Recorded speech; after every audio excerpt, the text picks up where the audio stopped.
శ్రీ సుబ్రహ్మణ్య అష్టకం. ఆదిత్య విష్ణు విక్రేశ రుద్రపద్మ మరుతగానాః లోకపాల సర్వదేవః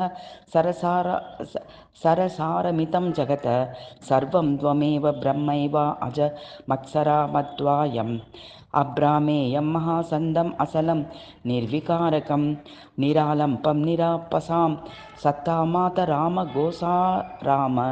ఏవం త్వం మేధయా బుద్ధ సదా వచయంతి సురాయః ఏవమజనన కదంత తమోపహతా సీతసాహన వచయంతి తతముదాః సదా దుర్గతి హేదవే విష్ణావాదిని స్వరూపాని లీలాలోక విదంబనం కర్తుం ముత్యామ్య రూపాని వివిధాని పావంతి సా తత్తక్తః కథా సమ్యక్ నిత్య సత్కృతి ప్రబ్ధాయే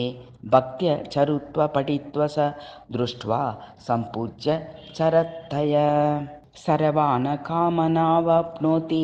భవతరత నాథ కాలు మామా భుజామనుగ్రాహ్య సుప్రసితా భవానక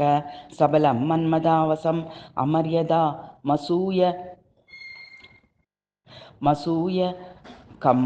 వంచకం దుఃఖాజనకం వాపిష్టం బహిమం ప్రభో సుబ్రహ్మణ్యస్తోత్రమితం ఏ పదంతి ద్విజోత్తమః తే సర్వే ముక్తిమయంతి సుబ్రహ్మణ్య ప్రసాదతః ఇది శ్రీ సుబ్రహ్మణ్య అష్టకం సంపూర్ణం.